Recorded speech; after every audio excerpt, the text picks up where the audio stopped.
E por falar em não perder tempo, vamos começar aqui com Corinthians e Palmeiras. Meu senhor, você sabe o que é um Corinthians e Palmeiras? Faraó, olha, vou falar pra você, viu, cara? Eu acho que poucas coisas são mais legais do que o Corinthians e Palmeiras e teremos esse grande clássico no final de semana. É um clássico que tem tanta e tanta rivalidade que até por isso a gente tem números diferentes, né? Os caras são rivais até na hora de passar o número do clássico. Quem que tem mais vitórias, mais derrotas, mais empates, é rivalidade do começo ao fim. Vamos começar aqui com os números do Corinthians, tá? Segundo o Corinthians, esse clássico nas contas do Corinthians são 376 partidas, 129 vitórias do Corinthians, 113 empates, 134 vitórias do Palmeiras, 492 gols marcados pela equipe do Corinthians, 540 gols marcados pela equipe do Palmeiras. Essa é a conta do Corinthians, tá? Nas duas, o Palmeiras tem vantagem, mas na conta do Palmeiras, a história é um pouquinho diferente. O número de jogos sobe para 386, são 10 partidas a mais, 138 vitórias do Palmeiras, 117 empates, 131 vitórias do Corinthians. Então o Corinthians ganha 2 vitórias, o Palmeiras ganha outras 4, né? Outros 4 jogos são empates, 547 gols marcados do Palmeiras, 496 gols do Corinthians. E a conta, viu, Faraó? Ela fica ali por algumas discussões com respeito a alguns jogos e uns torneios que eram amistosos, né? Não tem amistoso em clássico, mas partidas de 15 minutos, partidas de meia hora. Eles até, no site do Palmeiras, está explicando direitinho. Ali na década de 40, os jogos tinham 80 minutos, 2 tempos de 40, então era normal. Depois o jogo vira para 2 tempos de 45 minutos e esses jogos têm 10 a 15 minutos, 15 a 30 minutos. Então, fica aquela coisa, se vale ou não. Ah, mas o Corinthians conta o título. Tá, mas eram jogos de 15 minutos. Eu acho que taça coloca lá, né? Ganhou a taça. Mas eu não sei se eu considero tanto assim essas partidas. Já discuti bastante com o Celso Zelt sobre esses jogos, que quem levanta essa questão, né? O autor do Almanac do Timão, professor, comentarista, especialista em futebol brasileiro e principalmente do Corinthians, o Celso questiona esses jogos mais curtos, eu também questiono. Qual que é a sua opinião, o Faraó? Cara, complicado, né? Isso aí vira essas coisas de revisionismo histórico, né? Que tá na moda com esse título aí do Atlético Ah, Mineiro, que é outra coisa que também é bem polêmico. Bem difícil, né? Eu acho que realmente você considerar um jogo de 15 minutos como um jogo para se colocar, né, no seu histórico geral, no seu histórico, seu confronto histórico, eu acho que é um pouco de exagero, mas aí vem aquele papo, né? Ah, então se é exagero, por que coloca no título? É aquilo, a galera bota no título até o título de bolinha de gude, né? Se foi ali 2 dias Florida Cup, a galera bota nos títulos também, né? Então, apesar de ser um torneio também amistoso.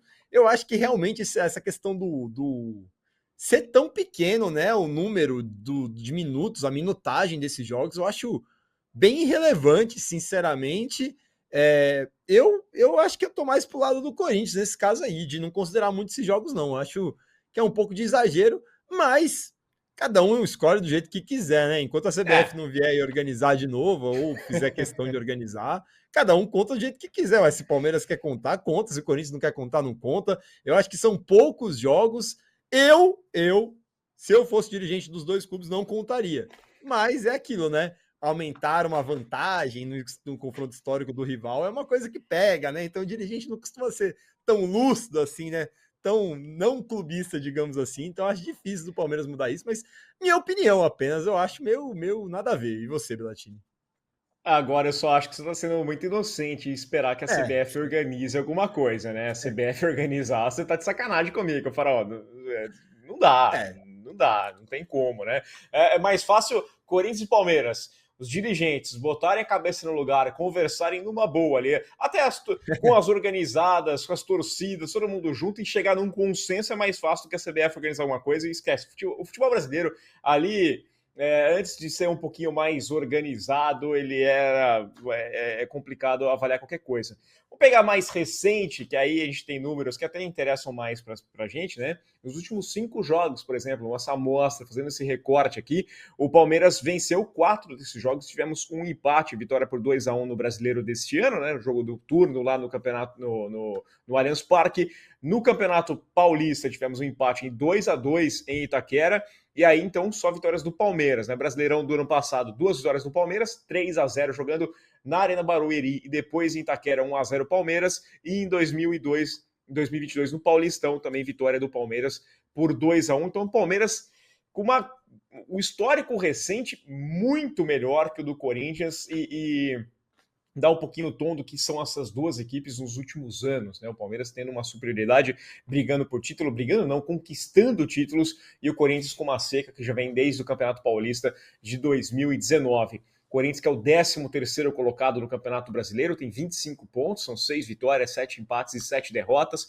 Palmeiras é o segundo, 40 pontos conquistados, 11 vitórias, 7 empates e 3 derrotas apenas. O ataque do Palmeiras, eu separei aqui entre ataque e defesa, para a gente olhar direitinho os números.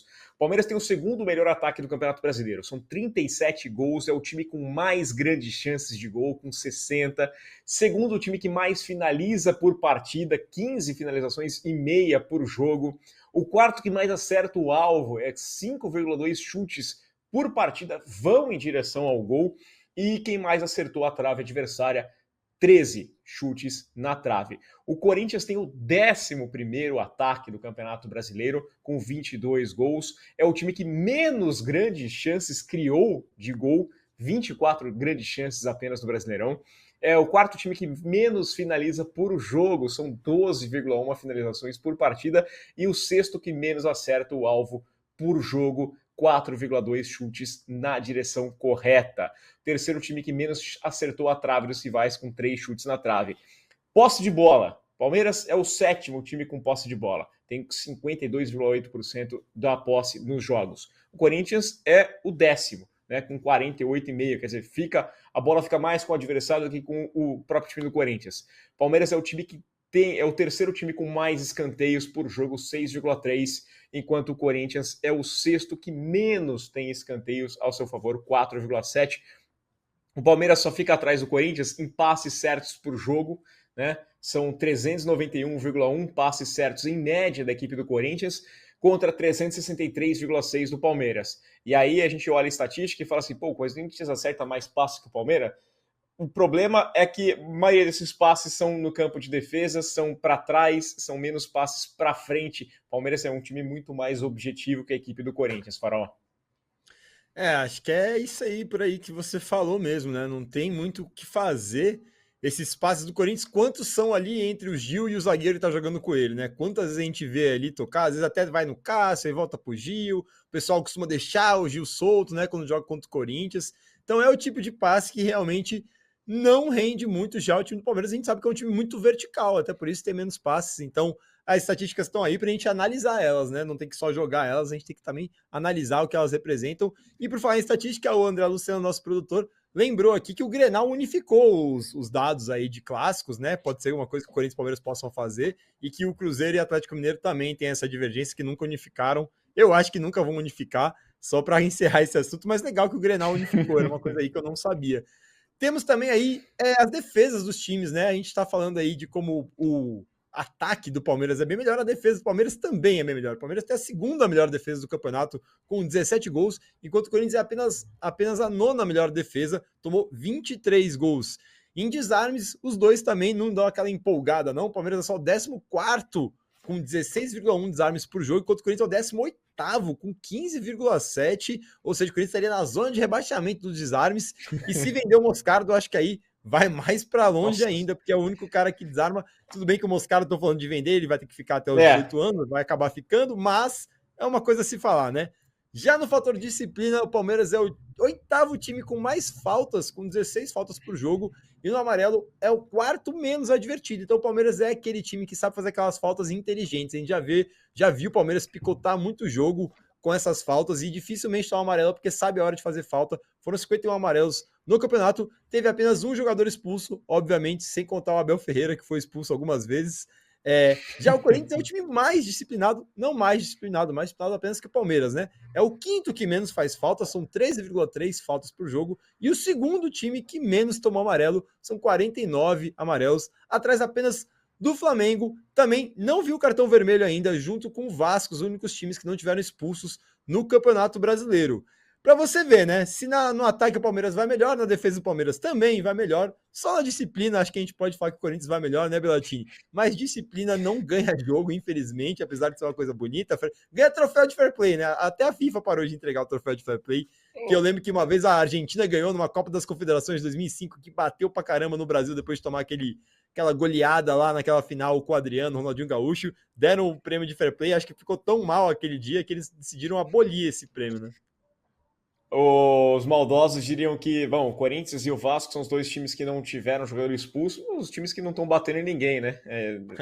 Não bate, não estão batendo de fato, estão batendo muito pouco. O Corinthians está batendo muito pouco nos adversários em todos os quesitos, precisa melhorar. Tá, assim, com um respiro contra a zona do rebaixamento, tem um jogo a menos ainda que os adversários, que o Santos, por exemplo, que é o primeiro na zona do rebaixamento, mas é um jogo contra o Grêmio, não é um jogo fácil também ali, não dá para falar que, putz, né, tranquilão aí, vai vencer esse jogo contra o Grêmio e vai disparar. É importante essa chance de vencer o Palmeiras. Meio de semana, o Corinthians jogou na terça-feira, o Palmeiras jogou na quarta. O Corinthians teve um jogo extremamente desgastante contra a equipe dos Estudiantes, quanto o Palmeiras, né, passeou ali com o Deportivo Pereira, fez um rachão, né? Porque ainda que botou os jogadores para entrar, porque nem precisava ali, podia ter poupado um pouquinho mais, não encantou, mas já estava com a classificação garantida, então não se assustou.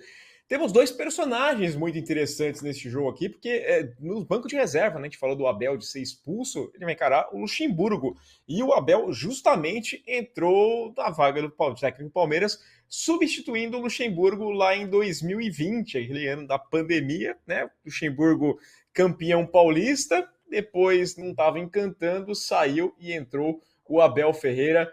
Luxemburgo tem 71 anos, foi campeão da Copa América com a seleção brasileira, tem um currículo aí com 5 títulos de campeonato brasileiro, 93, 94, 98, 2003, 2004.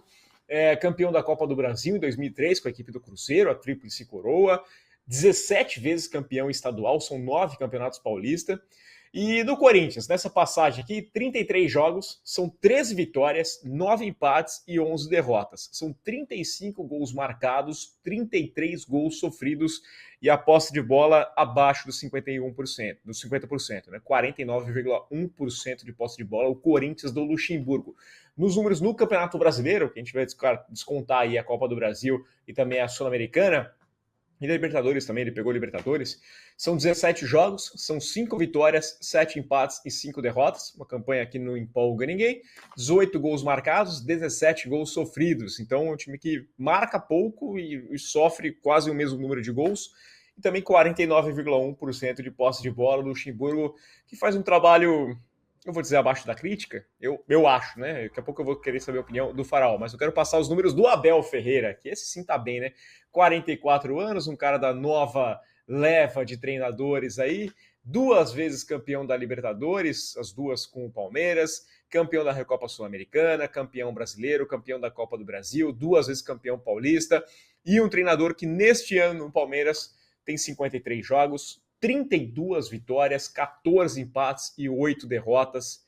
O time marcou 96 gols e sofreu 40. O time do Palmeiras, que tem 53,6% de posse de bola, se a gente descontar aí Campeonato Paulista, Campeonato, né, Libertadores, primeira fase, tudo mais, no Campeonato Brasileiro apenas, são 37 gols marcados, 17 sofridos, 52,5% de posse de bola. Inquestionável o trabalho do Abel, superior. E eu não sei você, Faraó, mas eu saí do meio de semana olhando do Luxemburgo e com um pezinho. Daqui a pouco a gente vai fazer gangorra de novo, né? Mas eu não tô gostando, não, viu? Cara, eu acho que esses números dos técnicos mostram bem a situação dos times, né? Não tem o que falar. O Luxemburgo. O Corinthians não tem aquele super padrão tático que o Palmeiras tem. Obviamente, pô, a gente pode defender aqui defender, entre aspas, do Luxemburgo, a questão do tempo, né? De casa, que o Abel já está desenvolvendo o trabalho há muito tempo, não mudou tanto o elenco assim, já o Corinthians, se você for ver essa janela, né? Perdeu todo mundo nessa janela, perdeu o Roger Guedes, perdeu o Murilo, perdeu o Adson, então assim, tá difícil pro Luxemburgo, obviamente que ele também não se ajuda, né?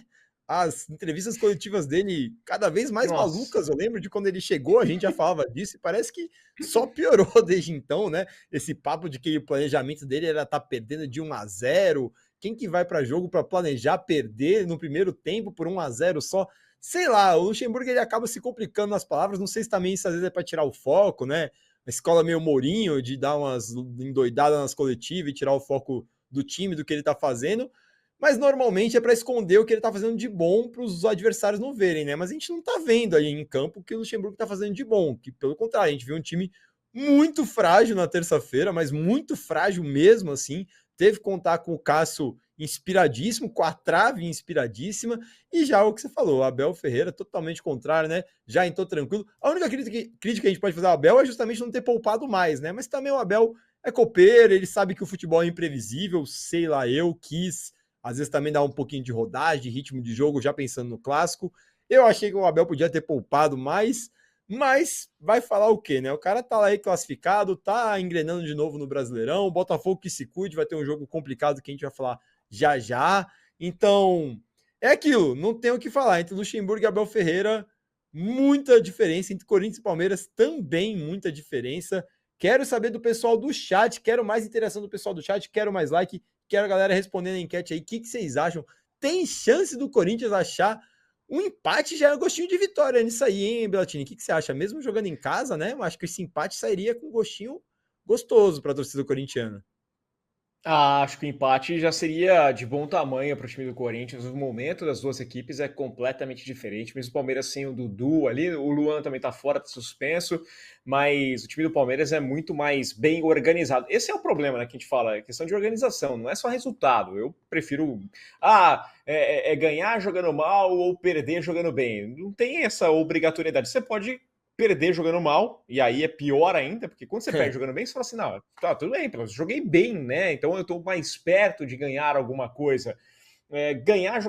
Jogar mal não é sinônimo de ganhar, né? Assim como jogar bem não é sinônimo de perder. Então esse que é o ponto. O time do Corinthians perdeu no final de semana, no meio de semana, poderia ter levado mais gols, 4 bolas na trave, depois nos pênaltis, né? Aparece lá o Cássio e bola na trave e tudo mais. Não tá jogando bem. Eu não lembro da última partida que eu olhei e falei assim, cara, que jogo legal. Que jogo bom do Corinthians, com padrão tático, meio de campo sabendo o que fazer, a bola chegando. A gente tá falando do Yuri Alberto, que vive uma fase, mas também quando a bola chega é uma raridade. O cara até se assusta, né? Não reconhece mais aquela coisa redonda que chega no pé dele de vez em quando, né? Toma um susto. Eu tô com o sentimento de que o Palmeiras vai estragar a tarde corintiana. A gente vai até confirmar, para quem está chegando agora aqui, bastante gente acompanhando a nossa live. O jogo está confirmado nesse domingo, então às 4 da tarde, né, no horário de Brasília, lá na Neoquímica Arena. Tem um comentário aqui do Hélio Ebert falando: sou muito mais Luxemburgo, valorizar nossos treinadores. Sou gremista, mas torço pelo Luxa. Eu acho que o passado do Luxemburgo é maravilhoso, mas o presente do Luxemburgo não tem nem o que dizer perto do Abel. A gente não pode ter essa coisa também aí, porque o cara é estrangeiro. Se o cara tá fazendo um bom trabalho, tem técnico brasileiro fazendo um bom trabalho. Vou elogiar aqui o Diniz, né? O Abel, o trabalho do Abel no momento é infinitamente superior ao trabalho do Luxemburgo. Eu acho que é por aí mesmo, né? Tem técnico estrangeiro fazendo um trabalho ruim, o técnico do Bahia, o próprio Sampaoli aí patinando pra O Pepa caramba. deu Então, tchau. eu acho que torcer pelo Lucha tem todo o direito de torcer, mas o Lucha tem que apresentar um pouquinho também, né, pra gente que tá comentando sobre o trabalho dele, né? Acho que teve momentos que ele conseguiu manter uma invencibilidade, um certo padrão, mas é aquilo, o elenco do Corinthians não é dos mais volumosos. Então agora o Renato Augusto tá indo pro sacrifício todo jogo já há 5 dias, 5 jogos. Teve aí problemas, né, do Maziotti com o Luxemburgo, porque não queria que tivesse usado o Renato contra o Goiás, mas aí o Luxemburgo tá vendo a tabela e fala, cara, eu tenho que botar o Renato contra o Goiás, porque se a gente não ganhar em casa contra o Goiás, a gente tá lascado, porque a tabela do Corinthians daqui para frente, para quem não viu aí, vai dar uma olhadinha, tá? A tabela do Corinthians daqui para frente vai embaçar, cara. E se o Corinthians não fizer pontos que vão ser difíceis, como por exemplo do Palmeiras, tá enrascado mesmo com esse jogo a menos aí, que é contra o Grêmio também, que é um dos líderes do campeonato. É. Então, assim, é complicado. O Luxemburgo tá colocando o Renato para jogar todo o jogo, porque ele não sabe mais o que fazer. A sorte dele é que o Moscardo tá aí, que é um cara que tá indo bem no meio campo desarmando, é o único cara que desarma praticamente do time. Maicon tem jogado muito bem com a bola, mas tô sentindo falta de intensidade do Maicon na marcação, e contra o Palmeiras a gente vai ver isso. O Palmeiras sem o Dudu, tentando se encontrar ainda, perdeu um grande nome, né, de liderança e de qualidade técnica do elenco, mas vai ser um duelo de fogo aí, muito difícil. Vasco Nunes falando que se for pelos técnicos, só no canal História, em Memórias do Futebol, podemos encontrar vitórias de um deles, pegando pesado aí com o Luxemburgo. Vive falando que o Palmeiras não tem Mundial, é isso, né? Quando não tem o que falar, tem que falar que o Palmeiras não tem Mundial, é a escapatória. Enquanto puder falar isso, o pessoal vai falar, quando não tiver mais nada para falar. Mas cara, muito difícil. O Maurício Rodrigues falando que achou uma viagem adiar o jogo do São Paulo contra o Coxa por causa do derby. Maurício, aparentemente, é o seguinte, a explicação que eles deram é a seguinte: que o jogo ia ser no mesmo horário, ia envolver Corinthians e Palmeiras, apesar de ser jogo de torcida única, né? Eles pensaram, sei lá, na movimentação de torcedores palmeirenses para ir ver o jogo no bar, ou com amigos, ou enfim, movimentação das três torcidas ao mesmo tempo, obviamente que muito maior do Palmeiras, ou do Corinthians e do São Paulo, porque iam para o jogo. Tem também uma final de campeonato de várzea, a Copa Pioneer, lá no Allianz Parque, que é esperado 40 mil pessoas, então vai ter esse deslocamento de pessoas também para o Allianz Parque, e vai estar tendo um festival de música aqui na cidade de São Paulo também no mesmo horário. Então o que eles falaram? Vai ter muito contingente de pessoas se locomovendo, 2 jogos ao mesmo tempo, envolvendo as 3 maiores torcidas da cidade. Então a PM vai precisar utilizar no festival, vai precisar utilizar na Copa, do final da Copa de Várzea, vai precisar utilizar no Morumbi, vai precisar utilizar na Neoquímica Arena, e não tem contingente. Foi a explicação que deram. Pediram para adiar, não quiseram adiar o Corinthians e Palmeiras, acabaram adiando o São Paulo e Curitiba. Acho que é mais ou menos por isso aí. Faltou falar alguma coisa, meu querido Belatini? Se você puder complementar a informação, mas acho que é por aí, né? Eu só queria entender, porque assim, a gente tem um problema da CBF, por exemplo, a CBF não sabe que existe Copa do Mundo a cada 4 anos. Toda 4 anos a CBF fala que é um ano atípico, então ela não consegue arrumar o calendário. E assim, eu lembro que no começo da semana eu li uma matéria, acho que foi no UOL mesmo, falando como que a polícia estava prevendo que não ia ter problema, ia fazer o jogo. A gente já sabia há muito tempo que ia ter Corinthians e Palmeiras se enfrentando nesse domingo, com o São Paulo enfrentando o Curitiba também, que ia ter o festival que está marcado há muito tempo, já foi divulgado, que ia ter a Copa de... Todo mundo já sabia de tudo isso. Mas na quinta-feira, ali nas vésperas do Clássico, eu não sei, é uma desorganização. A gente vai passar a tabela inteira, mas o jogo do São Paulo foi transferido para o dia 27 de setembro. Então você imagina o Curitiba lá se preparando a semana inteira, vamos enfrentar o São Paulo, enfrentar o São Paulo. Não. Dia 27, a gente volta a trabalhar esse jogo dia 27. Pensa na próxima rodada, vocês não vão viajar para lugar nenhum, mas eu acho uma palhaçada. Já sabia muito bem. Então, vai adiar ou não, ok. Acho falência do Estado. Imagina se Londres tivesse que ter um time jogando só na cidade, né? Tem 200 times em Londres e todos jogam ali ao mesmo tempo. Tem deslocamento, tem briga de torcida. Os hooligans não vieram, né? O termo hooligan são dos ingleses e acontece. Então eu acho que é um pouquinho de falência do Estado. O problema de segurança pública no Brasil como um todo não é de agora, não pertence só à torcida. E eu tô para apostar com você que vai ter briga de torcedores, a gente vai ser documentado, briga de torcedores do Corinthians, do Palmeiras, do São Paulo, porque essas brigas já foram combinadas, essas brigas não tem nada a ver com os jogos em si. Essas brigas acontecem porque eles gostam de brigar. Então o meu pensamento é esse.